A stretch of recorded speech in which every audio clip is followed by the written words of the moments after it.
ಇದ್ದಂತಹ ಕ್ಷೇತ್ರ ಇದು. ಈ ಸಾರಿ ಅವರು ಸ್ಪರ್ಧೆ ಮಾಡೋದಿಲ್ಲ ಅಂತ ಹೇಳಿದ್ರು. ಗೋವಿಂದ ಕಾರಜೋಳ ಅವರನ್ನ ಕರ್ಕೊಂಡ್ಬಂದು ಅಖಾಡಕ್ಕೆ ಇಳಿಸಿದ್ದಾರೆ.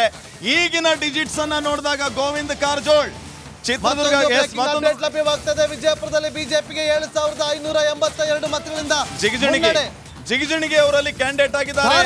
ಧಾರವಾಡದಲ್ಲಿ ಪ್ರಹ್ಲಾದ್ ಜೋಶಿ ಮತ್ತೊಮ್ಮೆ ಮುನ್ನಡೆ. ಮತ್ತೆ ಮುನ್ನಡೆಯನ್ನ ಬಾಗಲಕೋಟೆಯಲ್ಲಿ 4089 ಮತಗಳಿಂದ ಬಿಜೆಪಿ ಅಭ್ಯರ್ಥಿ ಮುನ್ನಡೆ ಅನ್ನುವ ಅಪ್ಡೇಟ್ ಆಗ್ತಾ ಇದೆ. ತುಮಕೂರಿನಲ್ಲಿ ವಿ ಸೋಮಣ್ಣ 16,000 ಮತಗಳ ಅಂತರದಿಂದ ಮುನ್ನಡೆ. ಹಾವೇರಿಯಲ್ಲಿ ಬಸವರಾಜ ಬೊಮ್ಮಾಯಿ 12,383 ಮತಗಳಿಂದ ಮುನ್ನಡೆ. ಬಾಗಲಕೋಟೆಯಲ್ಲಿ ಪಿಸಿ ಗದ್ದಿಗೌಡರ್ ಸಂಯುಕ್ತ ಪಾಟೀಲ್ ಅವರನ್ನ ಹಿಂದಿಕ್ಕಿ ಮುನ್ನುಗ್ತಾ ಇದ್ದಾರೆ. ಆಂಧ್ರದಲ್ಲಿ ವೈಎಸ್ಆರ್ಸಿಪಿಗೆ ಭಾರಿ ಹಿನ್ನಡೆ. ನೋಡಿ, ಎನ್ಡಿಎ ಒಕ್ಕೂಟ ಮುನ್ನಡೆಯನ್ನ ಕಾಯ್ದುಕೊಳ್ತಿರುವಂತದನ್ನ ನಾವು ಗಮನಿಸ್ತಾ ಇದ್ದೀವಿ. ಆಂಧ್ರ ಪ್ರದೇಶ, ತೆಲಂಗಾಣ, ತಮಿಳುನಾಡಿನ ವಿಚಾರದ ಬಗ್ಗೆ ಈಗಷ್ಟೇ ನಾವು ಪ್ರಸ್ತಾಪ ಮಾಡ್ತಾ ಇದ್ವಿ. ಈಗ ಆಂಧ್ರ ಪ್ರದೇಶದ ಎಕ್ಸಾಕ್ಟ್ ಅಪ್ಡೇಟ್ ನಿಮ್ಮ ರಿಪಬ್ಲಿಕ್ ಕನ್ನಡ ಸ್ಕ್ರೀನ್ ಮೇಲೆ. ಹಾಗಿದ್ರೆ ಏನಾಗಬಹುದು? ಕ್ಷಣ ಕ್ಷಣಕ್ಕೂ ಅಪ್ಡೇಟ್ ಗಳನ್ನ ಕೊಡ್ತಾ ಇದೀವಿ. ಸೆಕೆಂಡ್ ಟು ಸೆಕೆಂಡ್ ವೇರಿಯೇಷನ್ ಆಗ್ತಾ ಇದೆ. ಆ ವೇರಿಯೇಷನ್ ನಿಮ್ಮ ರಿಪಬ್ಲಿಕ್ ಕನ್ನಡ ಸ್ಕ್ರೀನ್ ಮೇಲೆ ವಿದೌಟ್ ಫೇಲ್. ಹಾಸನದಲ್ಲಿ 282 ಬಂದಿತ್ತು ಅಂತರ. ಈಗ ಮತ್ತೊಮ್ಮೆ 3000ಕ್ಕೆ ಹೋಗಿದೆ. 4000 ಅಂತರದಲ್ಲಿ ಪ್ರಜ್ವಲ್ ರೇವಣ್ಣ ಮುನ್ನುಗ್ತಾ ಇದ್ದಾರೆ, ಮುನ್ನಡೆ ಸಾಧಿಸ್ತಾ ಇದ್ದಾರೆ. ಎನ್ಡಿಎ 20, ವೈಎಸ್ಆರ್ಸಿಪಿ ನೋಡಿ ಎಷ್ಟು ಅಂತರ ಅಂತ ನೋಡಿ. ಇಲ್ಲಿ ಒಡಿಶಾದಲ್ಲಿ ಎನ್ಡಿಎಗೆ ಭಾರಿ ಮುನ್ನಡೆ ಅಂತ ಹೇಳಲಾಗ್ತಾ ಇದೆ. ಮತ್ತೊಂದು ಬ್ರೇಕಿಂಗ್ ಅಪ್ಡೇಟ್ ಲಭ್ಯ ಆಗ್ತಾ ಇದೆ. 27 ಕ್ಷೇತ್ರದಲ್ಲಿ ಎನ್ಡಿಎ ಒಕ್ಕೂಟ ಒಡಿಶಾದಲ್ಲಿ ಮುನ್ನಡೆಯನ್ನು ಸಾಧಿಸ್ತಾ ಇದೆ. ಇದು ಭಾರಿ ಮುನ್ನಡೆ ಒಡಿಶಾದಲ್ಲಿ. ಈಶಾನ್ಯ ರಾಜ್ಯಗಳಲ್ಲಿ ಏನಾಗಬಹುದು ಅನ್ನುವಂತಹ ಒಂದು ಕುತೂಹಲಕ್ಕೆ ಈಗ ಸಿಗ್ತಿರುವಂತ ಡಿಜಿಟ್. ನೋಡಿ, ಒಂದು ಕರೆಕ್ಷನ್. ಅಸೆಂಬ್ಲಿ ಹೃದಯ 21 ಸೀಟ್ ಅಸೆಂಬ್ಲಿ ಎಲೆಕ್ಷನ್. ಇಲ್ಲ ಅಸೆಂಬ್ಲಿ ಎಲೆಕ್ಷನ್ ಕೂಡ ನಡೀತಾ ಇದೆ. ವಿಧಾನಸಭಾ ಚುನಾವಣೆ ಕೂಡ ನಡೀತಾ ಇದೆ. ಕ್ಲಾರಿಫೈ ಮಾಡ್ಕೊಳ್ಳಿ. ಡೆಸ್ಕಿಗೆ ರಿಕ್ವೆಸ್ಟ್. ಒಡಿಶಾ ಅದು ಕ್ಲಾರಿಫೈ ಮಾಡ್ಕೊಳ್ಳಿ. ಅದು ವಿಧಾನಸಭೆದ ಅಥವಾ ಲೋಕಸಭೆದ ಒಡಿಶಾದು desk if you are listening. Right. ಚರ್ಚೆ ಯಾವ ಲೆವೆಲ್ ಹೋಗ್ತಾ ಇತ್ತು ಅಂತಂದ್ರೆ ನಂಬರ್ 80,000 ಮತಗಳಿಂದ ಲೀಡ್ ಕಾಪಾಡ್ಕೊಳ್ತಾ ಇದ್ದಾರೆ. ಕುಮಾರಸ್ವಾಮಿ ರೀಚರ್ದ ಅಪ್ಡೇಟ್ ಬ್ರೇಕಿಂಗ್. ಇಲ್ಲೂ ಕೂಡ ಇಂಡಿ ಮೈತ್ರಿಕೂಟ 41, ಎನ್ಡಿಎ 39. ಬಹಳ ದೊಡ್ಡ ರೀತಿಯಲ್ಲಿ ಇವತ್ತಿನ ಇಡೀ ಒಂದು ನಿಮಿಷ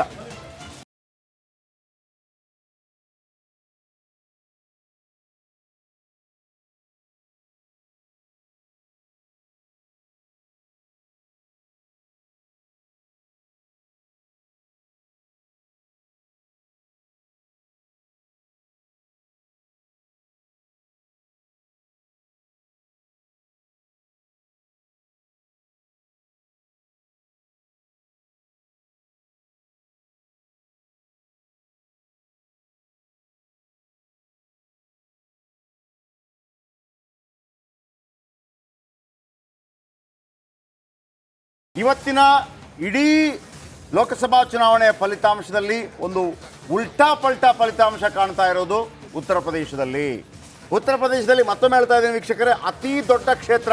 ಕರ್ನಾಟಕಕ್ಕೆ ಹೋಲಿಸಿದರೆ ನೀವು ಮೂರು ರಾಜ್ಯಗಳಿದ್ದ ಹಾಗೆ 20 ಕೋಟಿ ಜನಸಂಖ್ಯೆ ಇದೆ. ಅಲ್ಲಿ 80 ಲೋಕಸಭಾ ಕ್ಷೇತ್ರ ಇದೆ. 80 ಲೋಕಸಭಾ ಕ್ಷೇತ್ರ ಅಂದರೆ ಒಂದು 4-5 ರಾಜ್ಯಗಳ ಇಡೀ MP ಸೀಟ್ಗಳಿದ್ದಾಗೆ. 2014ರಲ್ಲಿ 2014ರಲ್ಲಿ 80 ಕ್ಷೇತ್ರಗಳ ಪೈಕಿ 72 ಕ್ಷೇತ್ರಗಳನ್ನು ಬಿಜೆಪಿ ಗೆದ್ದುಕೊಂಡಿತ್ತು. ಬಹಳ ದೊಡ್ಡ ವಿಕ್ಟರಿ. ನಿಜವಾಗಿ ಅಮಿತ್ ಶಾ ಅವರಿಗೆ ಏನು ಚಾಣಕ್ಯ ಅಂತ ಹೆಸರು ಬಂದಿದ್ದೆ ಅಲ್ಲಿಂದ ಶುರುವಾಗಿ, ಬಹಳ ಮುಖ್ಯವಾಗಿ.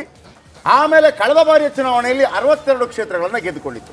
ಅಲ್ಲಿ ನಡೆದಂಥ 2 ಉಪಚುನಾವಣೆಯಲ್ಲಿ ಅಭೂತಪೂರ್ವವಾಗಿ ಯೋಗಿ ಆದಿತ್ಯನಾಥ್ ಗೆದ್ದಿದ್ರು.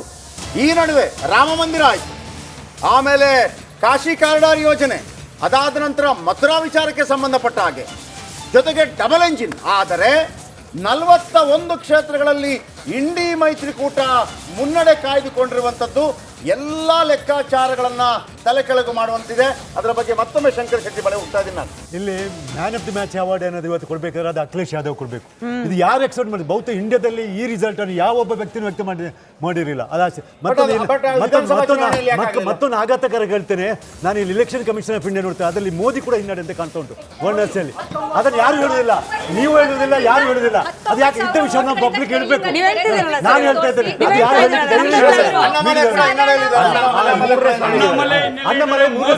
ವಾರಣಾಸಿಯಲ್ಲಿ ಹಿನ್ನಡೆಯಲ್ಲಿದ್ದಾರೆ. 19,500 ಮತಗಳಿಂದ ಹಿನ್ನಡೆ ಇದೆ. ದಯವಿಟ್ಟು ಅದನ್ನ ಕೂಡ ತೋರಿಸಬೇಕಾಗಿ ತಮ್ಮಲ್ಲಿ ವಿನಂತಿ. ನಾನು ಕೇಳ್ತಿರುವಂತದ್ದು ಓಕೆ, ಅದು ಟೆಂಪರರಿ ಹಿನ್ನಡೆ ಇರ್ಬೋದು. ಮತ್ತೆ ಅದನ್ನು ನಾನು ಬಿಲೀವ್ ಮೋದಿ ಸರ್ಕಾರ ಈಗ ಮೋದಿ ಸರ್ಕಾರ ಏನಾಗಿದೆ ಅನ್ನೋದು ಭಾರತದ ಜನ ಸಾಬೀತು ಮಾಡ್ತಿದ್ದಾರೆ. ಈ ಬಾರಿ ಮೋದಿ ಹೆಸರಲ್ಲಿ ಕೇಳಿದ್ದಾರೆ. ನೀವು ವಾರಣಾಸಿಯಲ್ಲಿ champion of India, Modi is A champion of India. ಅವ್ರ ಗತಿ ಏನಾಗಿದೆ ವಿನಯ್ ಅವರೇ, ನಿಮಗೂ ಶಾಕಿಂಗ್ ಇದೆ, ಇದು ಒಪ್ಕೊಳ್ಬೇಕು. ಉತ್ತರ ಪ್ರದೇಶದಲ್ಲಿ ಸದ್ಯಕ್ಕಿರುವ ಒಂದ್ ನಿಮಿಷ ಅವ್ರ ಉತ್ತರ ಕೊಟ್ಬಿಡ್ಲಿ. ವಿನಯ್ ಅವರೇ, ನಿಮ್ಗೂ ಇಟ್ ಶಾಕಿಂಗ್, ನೀವು ವಾಸ್ತವ ಮಾತಾಡ್ಬೇಕು.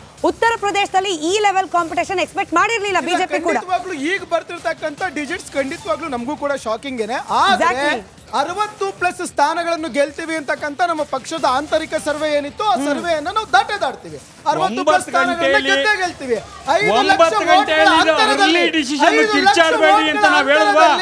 ಕಿರ್ಚಾಡಿದ್ರೆ ಸುಮ್ಮನೆ ಬೇಕಿತ್ತ ನಿಮ್ಗೆ? ಇಲ್ಲ, ರವೀಂದ್ರ ರೇಷ್ಮೆ ಸರ್ ಎನ್ಡಿಎಗೆ ಭಾರಿ ಮುನ್ನಡೆ ಅನ್ನುವ ಗುಜರಾತ್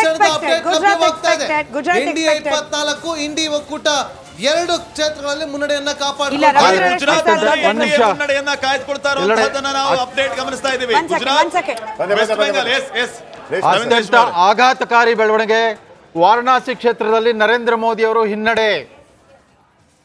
ನರೇಂದ್ರ ಮೋದಿ ಅವರು 6,225 ಮತಗಳಿಂದ ಹಿನ್ನಡೆ ಅನ್ನೋದು ಲೇಟೆಸ್ಟ್ ರಿಪೋರ್ಟ್. ಇದು ಅತ್ಯಂತ ಆಘಾತಕಾರಿಯಾದ ಬೆಳವಣಿಗೆ. NDA ಅಧಿಕಾರಕ್ಕೆ ಬಂದರೂ ಕೂಡ ಮೋದಿ ಅವರು ಪ್ರಧಾನಮಂತ್ರಿ ಸ್ಥಾನವನ್ನು ಬಿಟ್ಕೊಡ್ಬೇಕಾಗತ್ತೆ. ಒಂಥರ ನೈತಿಕವಾದ ಸೋಲಾಗ್ಬಿಡುತ್ತೆ. ಇಲ್ಲ, ಇದನ್ನ ಮೋದಿ ಅವರು ಸೋತ್ರೆ ಸಹಜ. ಚುನಾವಣೆ ಮುಗಿಯೋರು ಕೂಡ ಸವಾಲಿದ್ದೇ ಇರುತ್ತೆ. ಆ ದಿನದಲ್ಲಿ ನಡೆಯುವಂಥ ಘಟನೆಗಳು, ರಾಷ್ಟ್ರದಲ್ಲಿ, ರಾಜ್ಯದಲ್ಲಿ, ಕ್ಷೇತ್ರದಲ್ಲಿ ಆಗುವಂಥ ಚರ್ಚೆಗಳು, ಅವೆಲ್ಲದೂ ಕೂಡ ಚುನಾವಣೆ ಮೇಲೆ ಪರಿಣಾಮ ಬೀರೋಂಥದ್ದು ಸಹಜ. ಸೊ ಎಲ್ಲ ವಿಚಾರಗಳು ಚರ್ಚೆ ಮಧ್ಯನೂ ಕೂಡ, ಅಪಪ್ರಚಾರಗಳ ಮಧ್ಯದನೂ ಕೂಡ ಇವತ್ತು ನಮ್ಮ ಕ್ಷೇತ್ರ ಭಾರತೀಯ ಜನತಾ ಪಕ್ಷದ ಪರವಾಗಿ ಮತ್ತೊಮ್ಮೆ 4ನೇ ಬಾರಿಗೆ ಆಶೀರ್ವಾದ ನಮ್ಮ ಕ್ಷೇತ್ರ ಜನ ಮಾಡ್ತಾರೆ. It's too early. ನಾನು ಕೂಡ ಈ ಕೌಂಟಿಂಗ್ ಹಾಲಿಂದ ಹೊರಗಡೆ ಹೋಗ್ತಾ ಇದ್ದೆ. ನಾನು ಕೂಡ ಮಾಧ್ಯಮದ ಮುಂದೆ TV ಮುಂದೆ ನೋಡಿಕೊಂಡು ನಮ್ಮ ಪಕ್ಷದ ಕಚೇರಿಗೆ ಹೋಗಿ ಚರ್ಚೆ ಮಾಡಿ ಆಮೇಲೆ ನಿಮಗೆ ಪ್ರತಿಕ್ರಿಯೆನ ಕೊಡ್ತೀನಿ.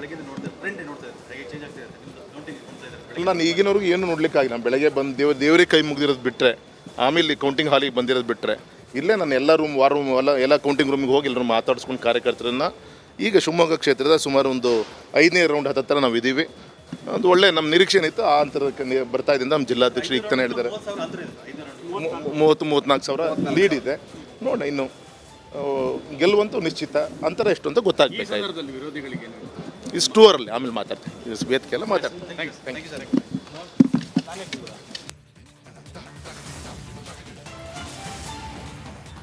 ಆಶ್ಚರ್ಯ ಅಂತ ಅನ್ನಿಸ್ತಾ ಇರೋದು, ಒಂದ್ ಕಡೆ ಮೋದಿ ಅವ್ರಿಗೆ ಹಿನ್ನಡೆ ಆಗ್ತಾ ಇದೆ ಅಂತ ಹೇಳಿ, ಅದ್ರ ಜೊತೆಗೆ ರಾಜನಾಥ್ ಸಿಂಗ್ ಅವರು, ಅಲ್ಲಿ ನಾವು ನೋಡ್ತಿದ್ವಿ ಹಿಮಾಚಲದಲ್ಲಿ ಕಂಗನಾ ರನಾವತ್, ಅಣ್ಣಾಮಲೈ 3rd ಪ್ಲೇಸ್, ಸ್ಮೃತಿ ಇರಾನಿ ಅವ್ರ ಹಿನ್ನಡೆ.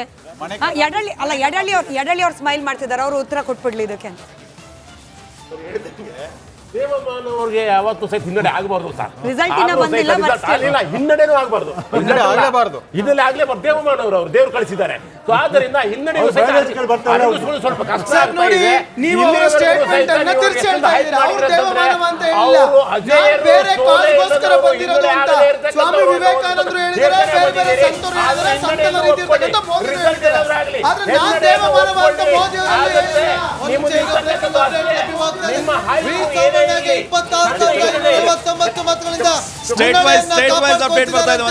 ಈ ಕ್ಷಣದ ಅಪ್ಡೇಟ್ ಲಭ್ಯವಾಗ್ತಾ ಇದೆ. ವಿ ಸೋಮಣ್ಣಗೆ 26,549 ಮತಗಳ ಲೀಡ್ ಸಿಗ್ತಾ ಇದೆ ಎನ್ನುವ ಅಪ್ಡೇಟ್.